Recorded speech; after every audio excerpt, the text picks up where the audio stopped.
Okay.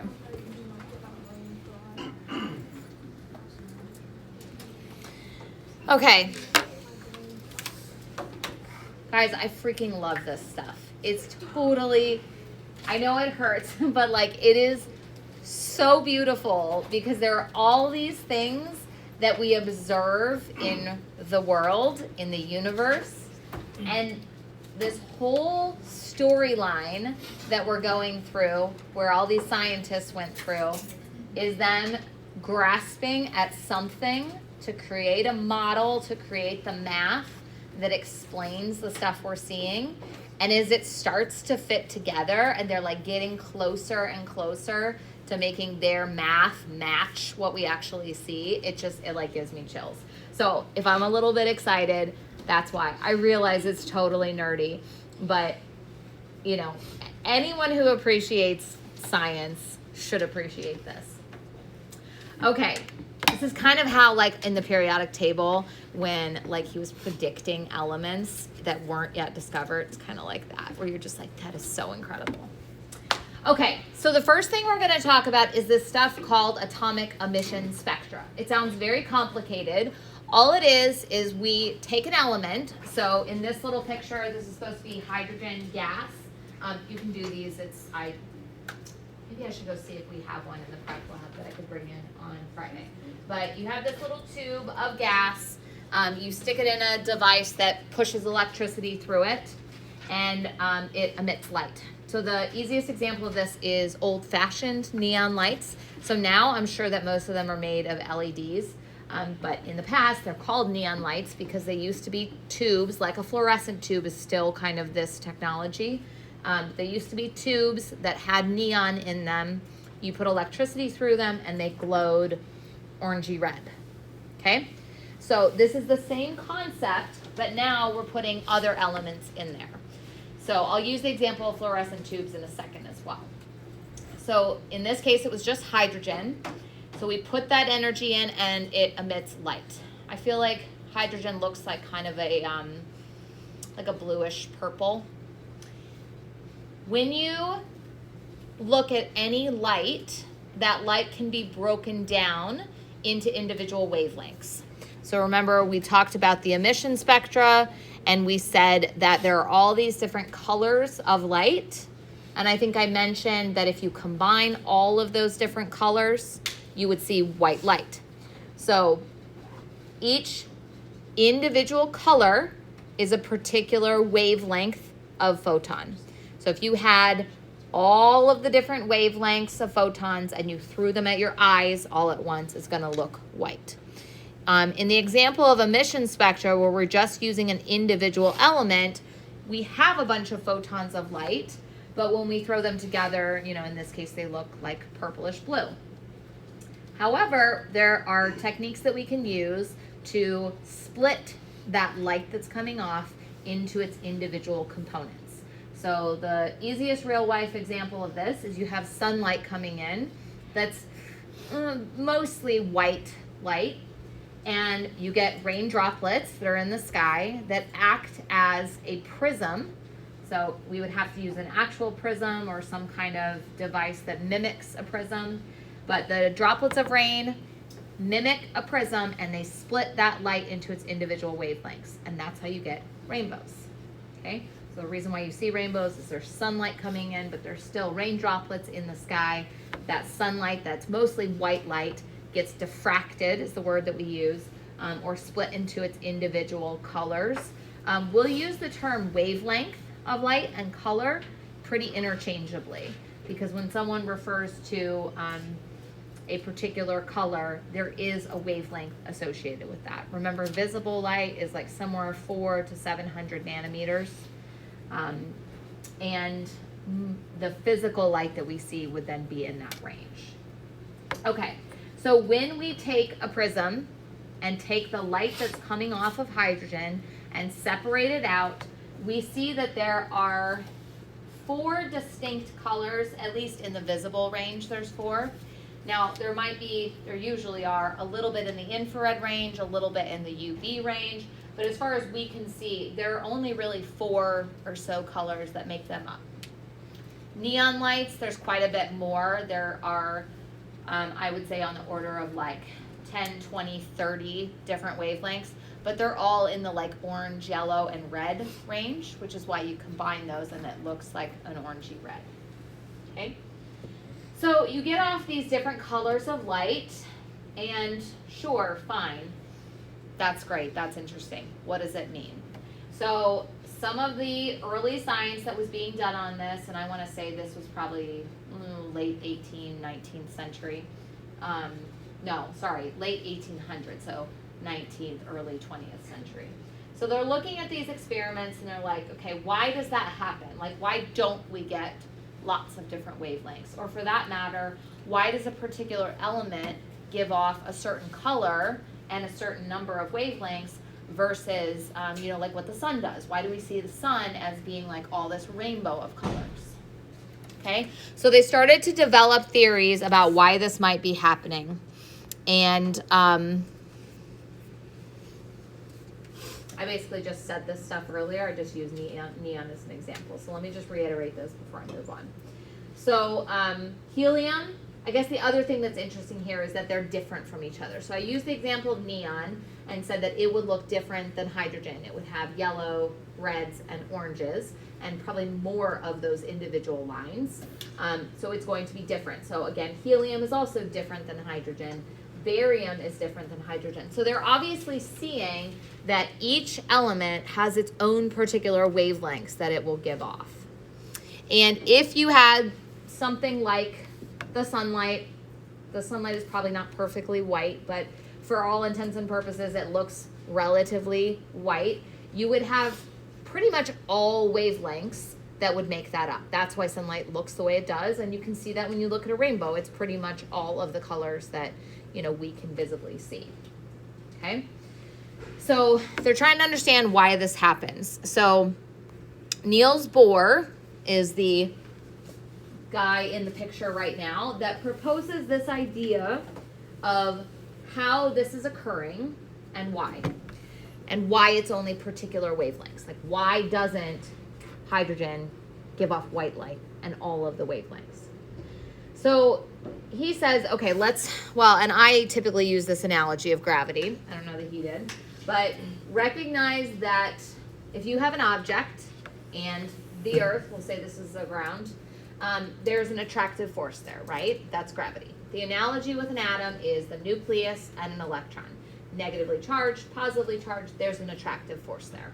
So anytime you have something that has an attractive force, they're going to be as close to each other as possible, right? The pen is not going to move. The pen's not going to jump up on its own because it's attracted to the earth because of that force. And we define that as having a low potential energy. Okay? So the same thing would be true of an electron. I'm going to draw the nucleus down here. And I'm going to say that an electron wants to be as close to the nucleus as possible. And that's going to be its lowest potential energy.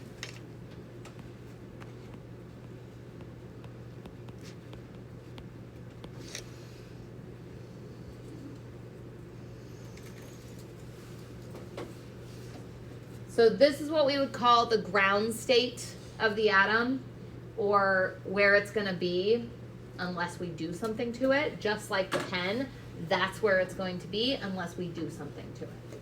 Okay? So in the emission spectra, we add energy to the hydrogen or to the neon or whatever. We put electricity, in that case, through it. We add energy in. That would be the equivalent of me picking up the pencil. I am supplying the energy, and I'm bringing the pencil up to a higher potential energy. So the same thing happens in the atom. The electron gets moved away from the nucleus, that's what this arrow is supposed to represent, up to a higher potential energy.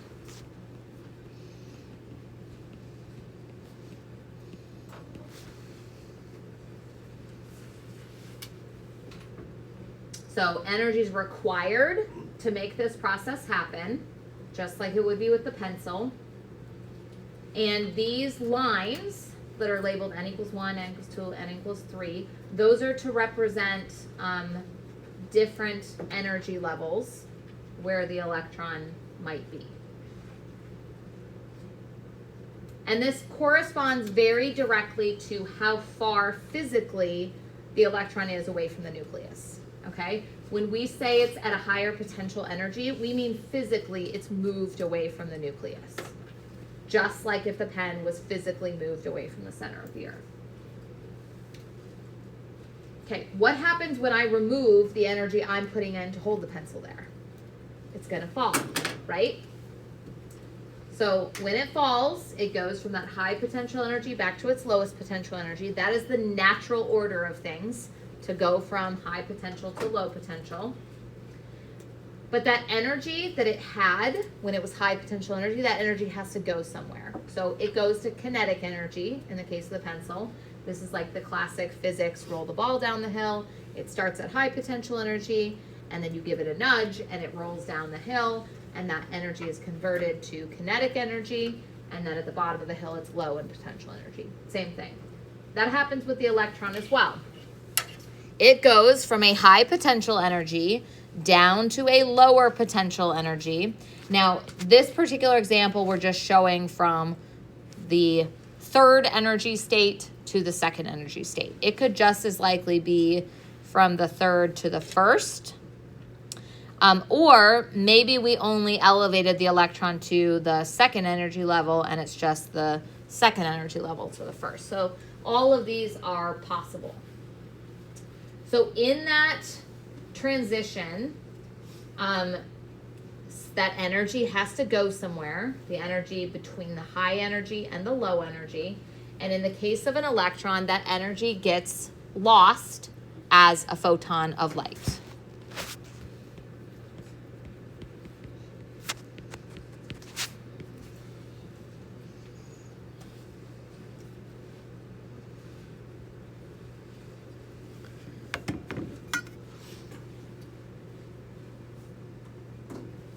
So just a couple terminology things. I think I said when the electron is closest to the nucleus, we say that that's its ground state, its lowest possible energy level. When we add energy into it, we say that the electron is excited to a higher energy state. And then when it goes back down to a low energy state, we say that it relaxes.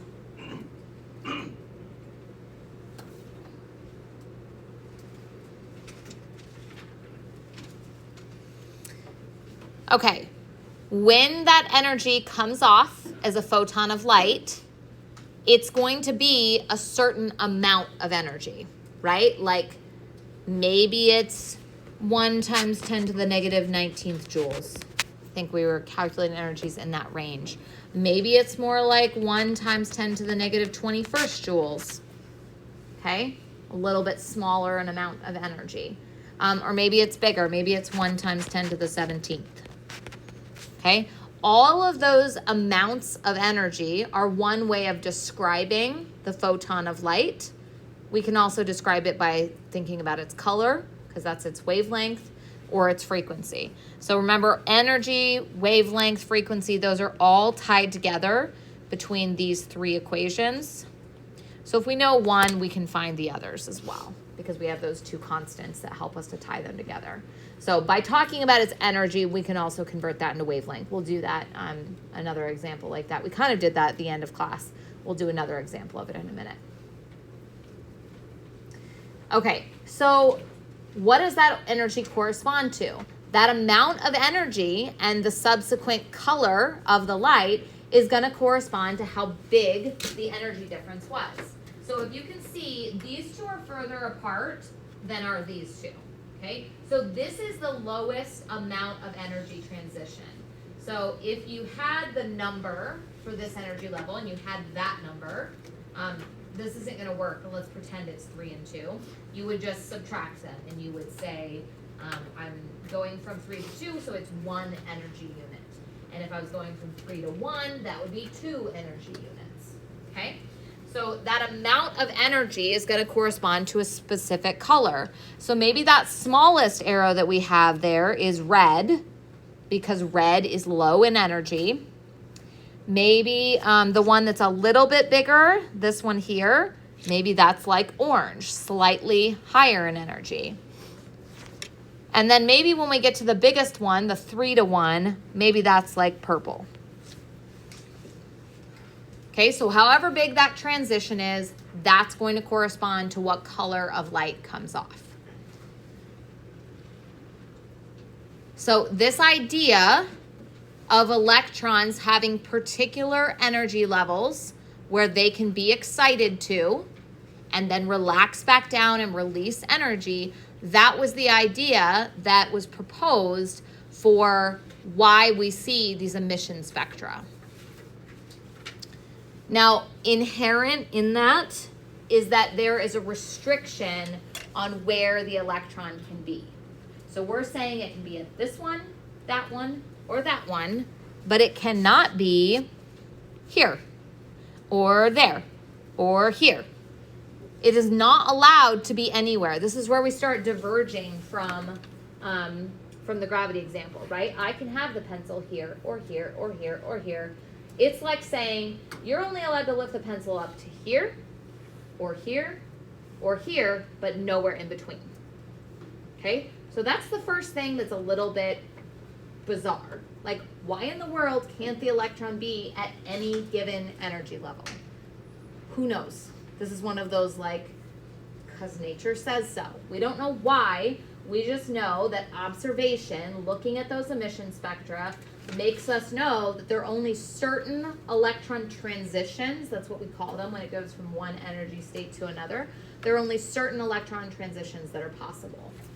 If they were all allowed, like let's pretend the electron could be anywhere, then you should have like every possible wavelength of light. It should look like white light because you would have all of these different energies, all of these different colors of light being given off. But we don't see that. We only see specific colors that are given off for a given for a given atom. The other thing that's kind of embedded in this idea is that each atom has a unique set of energy levels. So if everything had the same energy levels, they would all look like hydrogen. And you would see blue and purple and whatever it was, red and something. Blue and purple and bluey purple and red. Okay? If everything looked like hydrogen, it would all look like that. But they don't. There's all of these different ones. I don't know why I fess up so much to being a nerd. But we have this like walls in our dining room that's like just a bunch of different artwork. And yes, there's like real artwork too. But one of the things we have up there is this old German chart that has all of the emission spectra of like, I don't know, maybe 10 or 15 different elements. And it's just cool because it communicates so much, not only about the restricted energy that the electrons can have, but that each atom has its own specific energy levels. So like maybe the helium one is pretty simple and straightforward like that. Maybe the barium one is a lot different. Maybe it has either a lot more energy levels, maybe they're closer together. Who knows what I shouldn't draw those in the same place. Who knows what it looks like, but they're gonna have some variability between them. Okay, so that's the information we get out of the emission spectra. So I said in my own words, all of the stuff that's written there. This is good because you like have the textbook describing it in one way. Then you have the textbook videos describing it again in slightly different wording. Then you have me describing it while you're sitting there. And then you also have the notes that I wrote down that are there. So like it is very important to see it, hear it, written multiple ways. Also now you don't have to write down exactly what I'm saying. Okay? So emission spectra tells us that only certain amounts of energy can be emitted because the energy changes are unique, and that's because the electron is restricted to particular energy levels. Remember we talked about the idea of quantized when we talked about light?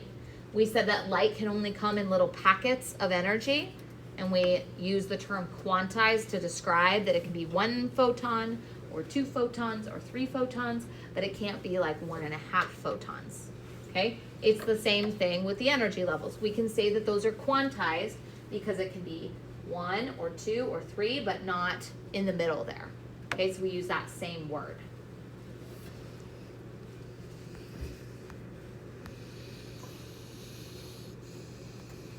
Okay, we said all of this already, I'm not skipping over anything, I just said it in my own words. Okay, so how does this lead to what the atom looks like? Because that's what we really care about, is that we want to know what does the actual atom structure look like, and more specifically, what are the electrons doing within the atom? Where are they physically? How are they behaving? How can they move around? Because all of that is going to tell us about how they can then react with other elements. Because that's how they react. They react through electrons. Electrons being exchanged, electrons being shared, all of that stuff we've talked about with bonding. Okay, so Niels Bohr, I think he was Danish. That's my heritage. I think he was, though. He came up with this model for the atom, and he said, okay, we're saying that, and he was part of this explanation of atomic spectra. He said, we're saying that the electron can be restricted to particular energy levels. So let's think of the electron like a planet orbiting the sun. Okay, so you have the first energy level that's closest, lowest in energy, and then you have ones that are further out. And this is actually the model that we still teach in middle school, even though it's not really right, okay? Because it was a very important stepping stone for us to get to the model that's right. And well, the model that's right is just kind of messy and confusing, and so we don't want to teach it to middle schoolers, or for that matter, probably high schoolers, okay, in most instances. So he creates this model, and then he says, let's check and see if it works. I'm going to actually give these values, like he's going to look at the values of them. He set up an equation to predict what the energy transfer would be, or what the photon that's emitted, what energy it would have. And he said, let's do it for hydrogen and see if it works out. And it did. So this is the equation that he used.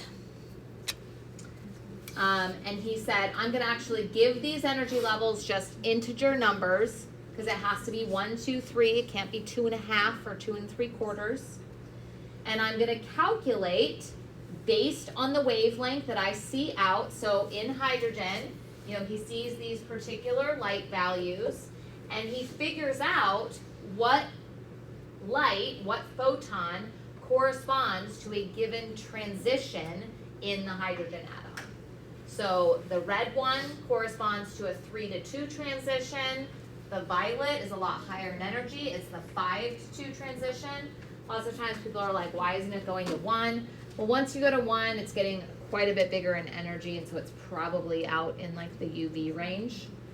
So it's there, we just can't physically see it. Okay, and this is the model that he sets up for the atom. You guys would remember this if this isn't jogging your memory yet from middle school, high school, whatever. Do you remember, like, we say, oh, this one's allowed to have 2 electrons. This one's allowed to have 8 electrons. Is this seeming familiar at all? Hopefully. No? Really? Okay. That was the thing we usually teach in middle school, where we talk about the energy levels, and we talk about, I say we like I've taught middle school. Haven't. We talk about the energy levels, and we talk about how many electrons it can accommodate. We talk about this thing called the octet rule, which is like most of the energy levels want to have 8 electrons. That's where that comes from. Okay, so he sets up this idea, and what I want to do is I want to take a particular transition, and I want to, with you guys, verify that the energy associated with that transition, according to Bohr's equation, matches up with the wavelength of light that we see. Okay? So, do we want to do this together? Yes. Let's do it together, and maybe I will try to not be as fast as I normally am. Okay? So, it says calculate the energy, and then later we're going to convert this energy to wavelength for the photon of light that's emitted when it goes from 4 to 2. So if we look at this, we're talking about this one here, from n equals 4 to n equals 2, or the 4th highest energy level that's possible to the second highest.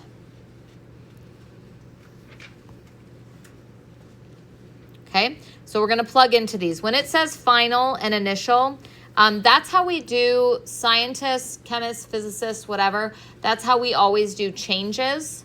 So if you don't know this, change is represented by delta. It's like a math thing you might know from math, the Greek letter delta. And it's always defined as the final state minus the initial state, okay? It has to do, we'll talk about it more in Chem 2, but it has to do with the sign that you'll get, whether it'll be positive or negative, and what that communicates. Okay? All right, so let's go ahead and plug this in. We're going to use this Bohr equation to figure out the energy that we think would be given off by that transition. So 2.18 times 10 to the negative 18th. Times 1 over final. So 2 is our final spot, right? Because it's going from 4 to 2. Squared minus 1 over 4 squared.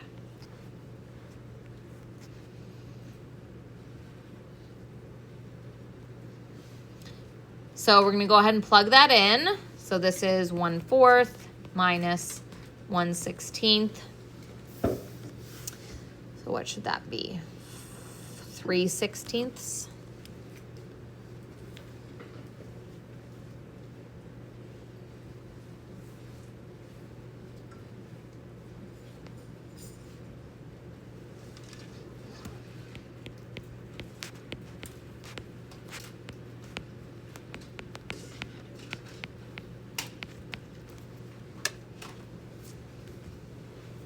Give it a second and make sure everyone can get to that answer.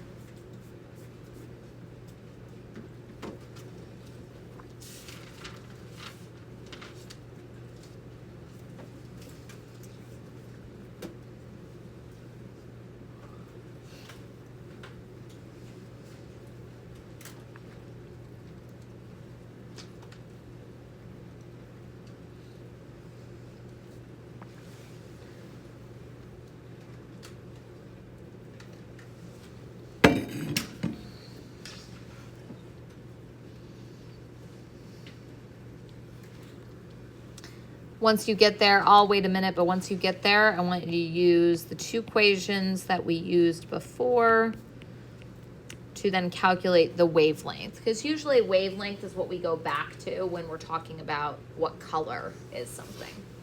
We don't usually talk about it in its energy and frequency. Like most scientists are going to know, like, yeah, red light's around 400 nanometers. We're not going to remember what the frequency is or the energy is.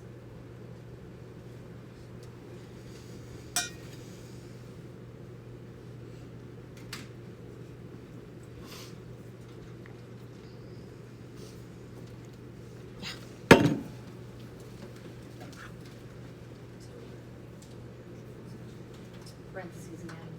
I keep telling you that. Okay. So this one's got to be here.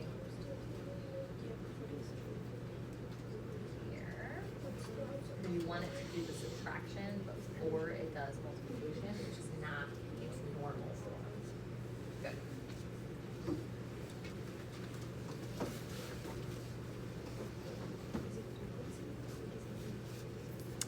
Okay, so now I'm going to go ahead and plug that energy value in down here, find the frequency, and then find the wavelength.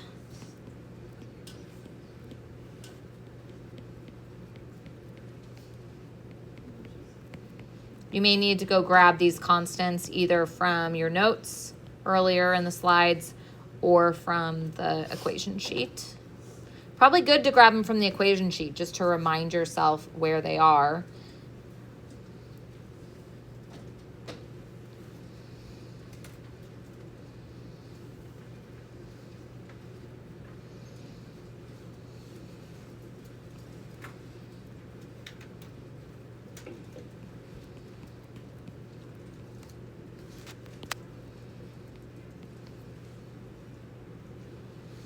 So then once you get frequency, you can take it and plug it back in over here.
So this should come out to be 4.86 times 10 to the negative 7th meters.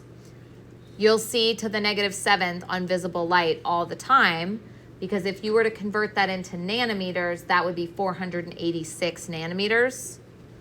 So when we do it in meters, you're going to see something in scientific notation, something times 10 to the negative 7th, because it's in the hundredths of nanometers, not hundredths, hundreds.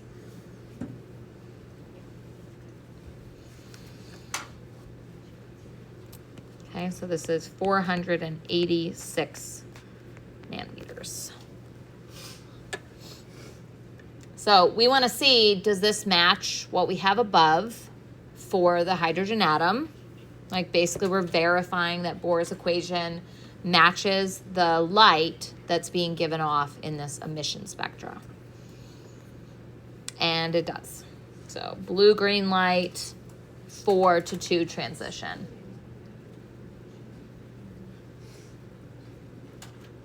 So when he does this, when he's developing the equation, he's basing it off of these wavelengths that he sees coming off. He measures those wavelengths, and then he's able to develop the model of hydrogen, the hydrogen atom, and the equation that corresponds to be able to predict these.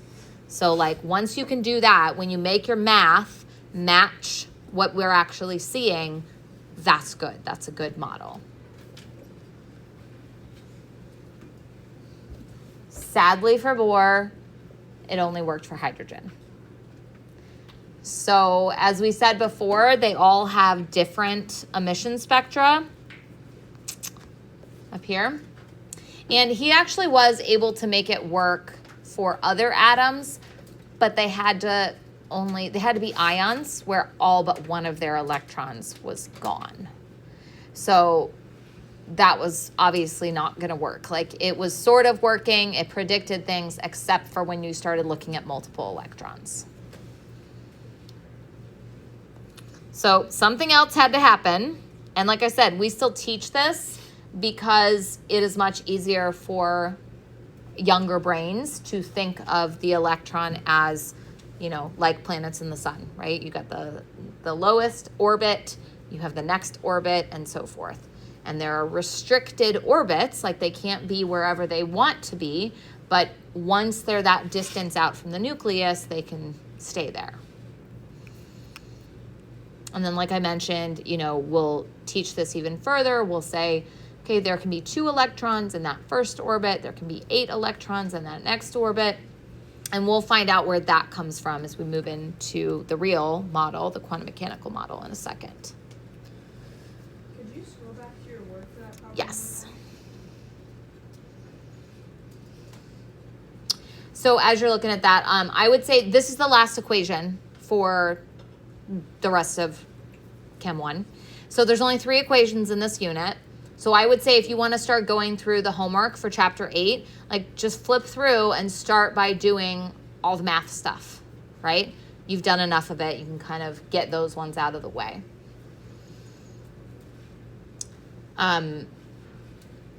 We'll do 4 days on this, so I think the homework's not due then until Tuesday of next week, but always good idea to get done what you can. And really, we will have done all the material by Friday. We're just going to spend Monday practicing. So if you want to try to do as much of the homework as you feel like you can over the weekend, then just kind of wrap up the questions you didn't understand after we practice more on Monday. Okay. All right. So what happened then? We're like, this isn't working. It only works for hydrogen. That can't possibly be the correct explanation. Okay.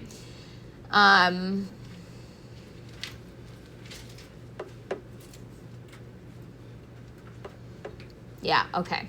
All right, so I think I mentioned de Broglie last time because he doesn't get enough credit, so I like to talk about him frequently.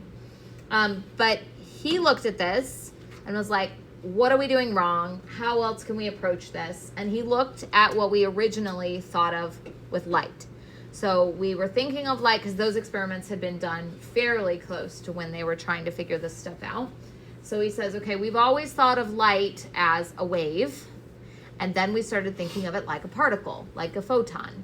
almost like it behaves like it has mass. You know, we throw the ping pong ball at the window, it does nothing. We throw the steel ball, it does something, okay? So we're pretending sort of like the light has mass, and therefore looks like a particle. Well, guess what? The electron, it's a particle, right? It has mass. It has this pinpoint location that we can identify. And he said, what if we take it backwards and now think of the electron like a wave? What the hell does that mean? How can we think of a particle like a wave? That doesn't make a whole lot of sense, I realize, but it worked, okay? So when I say we think of it like a wave, any wave, we can characterize it by a mathematical expression. So somebody pointed out when I was drawing the waves, you know, for light, they're like, that looks like sine and cosine. I was like, yeah, it does. It's not exactly that, but it is a mathematical representation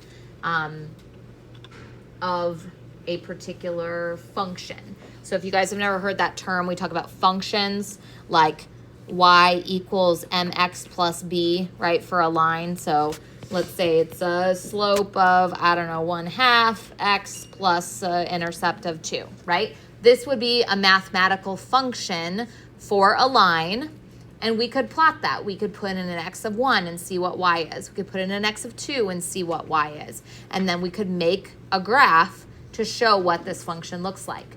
So that's what they did for the electron, is they developed a set of equations that allowed them to model the electron like it was behaving like a wave. And when they did that, it actually worked and connected with what we were seeing experimentally. So although it is bothersome, this is what I mean by don't try to understand how can an electron be a wave. This is what I mean by that, is it doesn't matter why that is a thing, or conceptually, like we don't need to, you know, Brian Greene this and like think about all the implications for the multi-universe and crap like that. We can just say, okay, the math says it looks like a wave, like light's a wave, so we're gonna go with it.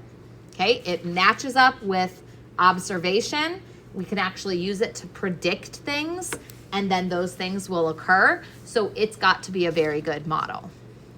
Okay, so what does that mean when we say that it looks like a wave? So I'm going to show you a couple pictures.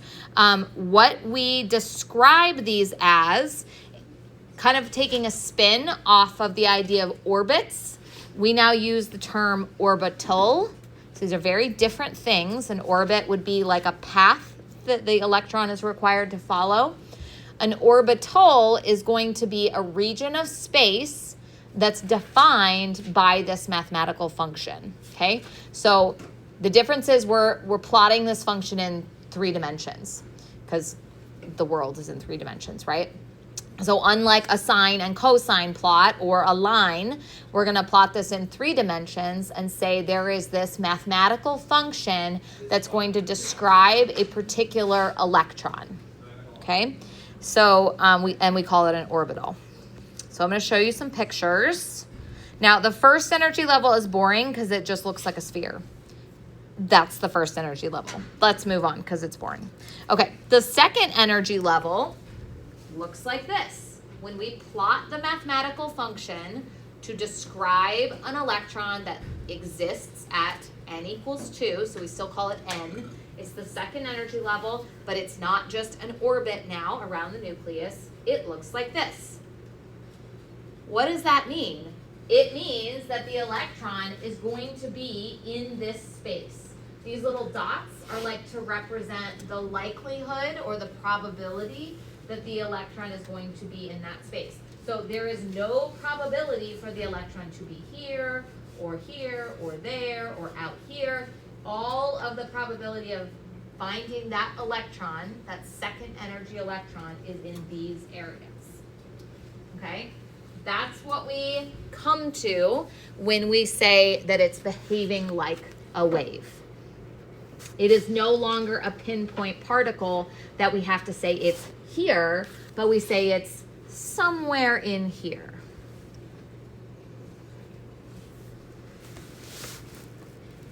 And each of these orbitals is described by the results of these quantum mechanical calculations. So there are 4 numbers that come out of the equation. So you can kind of think of this like, no, it's not a good way of describing it. You can sort of think of them like variables. All of the numbers, well, 3 of the numbers have to be integers, positive or negative, but like 1, 2, 3. Just like before we talked about, it can't be 1.5. When they do these calculations, you get answers out that are always integers, meaning it's quantized. There are restrictions on where the electrons can be. So just like in the Bohr model, where we had these orbits, there are restricted places where the electron can be and restricted energies that the electrons can have, which is why it still matches up with the atomic emission spectrum. Okay, so those 4 values are what we're going to spend all next class talking about. We'll just introduce them now. We give them names, and we give them like a letter, a representative letter. I'm trying to think of, what is the word I'm looking for there? A symbol. Whew. We give them a name and a symbol, and if we are to define each one of these 4 values, that would tell us almost like an address for the electron. It would tell us exactly where it is or which one of those shapes it was in. I didn't show you the others. So we had the sphere was kind of the lowest energy one. Not an orbit, like it has to be on the outside. It can be in any of these regions around the nucleus, just not out here. And then the second energy level starts to look way weird. It's like little dumbbell shapes, or we say that they're lobes. So it has 2 lobes to the shape. But there's like an empty space in the middle. And then as we get to higher energy levels, they start to look totally bizarre. So we've got these ones that have 4 lobes. And we've got these ones that are like 2 lobes with a torus, a donut around it. And so the electrons, like let's say we're talking about, I don't know, magnesium that has 12 electrons. We need to know which energy level are those 12 electrons going to be in. And so we will define them using these quantum numbers. Okay, so since we have 5 minutes, I just want to introduce it, and then I'll recap it again on the next day because it's always good to hear it multiple times. Okay, so the first one, N, is called the principal quantum number, and its biggest thing is to define the distance from the nucleus, like of the outermost edges of this shape. So if we're talking about a spherical thing, if we say that N is 1, that's like this particular distance out. If we say it's 2, it's going to be this much bigger. If we say it's 3, it's going to be even bigger. It's like the outer edges of the orbital. Remember the 3-dimensional area or volume where the electron can be. So if we had the second ones that look like dumbbells, if it had an N equals 1, it would be like this. If it had N equals 2, it would just be bigger. So its outer edges were further out from the nucleus. So I talk about that as like the physical meaning of the number. And for each of these numbers, I'll talk about that. I'll talk about what their allowed values are. For N, it has to be an integer, 1 and greater. So 1, 2, 3, 4, 5, etc. Physically, it means the outermost edges are either closer or further away from the nucleus, depending on how big the number. If it's further away from the nucleus, that would mean it's higher in potential energy. So something that has an N equals 1 is going to be lower in energy than something that has an N equals 5. Another name for it, we call it the shell. So either principal quantum number or N or the shell. And it works really well with the Bohr model. Like he quantified these as N equals 1, 2, 3. That's why we still use the N value, the letter, to relate to it. The second one It's called the angular momentum quantum number. The letter, the symbol is L. And physically, it tells us the shape. So like if something's a sphere, it's going to have the same L value as another sphere. If it's this dumbbell shape with 2 lobes, something else that has that dumbbell shape is going to have the same value of L. The allowed values are kind of dependent on the first one. So like if n equals 1, we can only have an L value of 0. But if n equals 2, we could potentially have an L value of 0 or 1, and it just proceeds up like that. Okay? All right, so I think that's a good place to stop.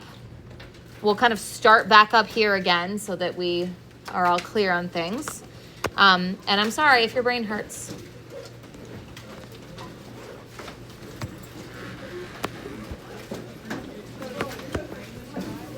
So I understand all the this, but for this, where's this number?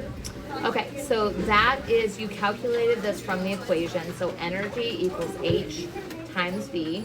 So that one you took the energy and divided by H, and that's what you got there. Then you plug that back into this equation, because that's the same frequency. This is a constant, and then divide this by that, and that'll give you the wavelength. There are lots of examples like that in the textbook, and certainly practice ones in the homework. Hello. I'm confused on It's normal. this part. Just kidding. So first, when I did these calculations, I got It's 34th. okay negative because I got 34. 17. I was like, that's, Like that's not really right. far off.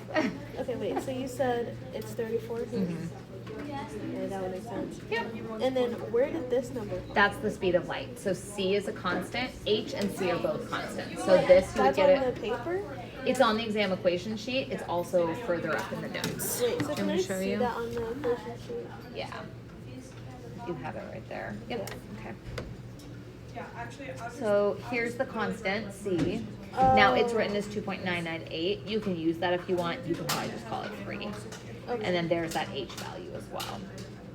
Okay. And then I was going to show you the equations around there too. Ah! Decided to do that and never informed the class of that physics to Yeah, begin with. so right there, C equals wavelength times frequency, energy equals H times times frequency. So those two equations we've been using a lot, and then this one we introduced today. And those are the last 3 that Yeah, we my really friend do. Megan has your 9 a.m. class, so Mhm. she helps me Good. because then we both get it twice. Yeah, no, I think that's great. Okay, and then it was this. So this number, the probably didn't look right because that was supposed to be. It was supposed to be 14 instead of the 17 that I got. Oh, the answer was 4.86 times 10 to the negative 7. Yeah. Which if you convert, that's in meters. If you convert that to nanometers, it would be 486 nanometers. So change that to a negative so we don't. Negative 7. Mhm. Where did this go? And that's just if you solve this equation, you'll get that. So I think it probably was like you got stuck on this part and then you were like, where is she going? Yeah, and then after Yeah. that, like my brain was so scrambled that I couldn't even get the rest of that. So I just I had to watch know. the video after. It's okay. I'm sorry. I hate when that happens. It's like the difference between if you had a one-on-one tutor in your life for every single class. Wouldn't that be nice? I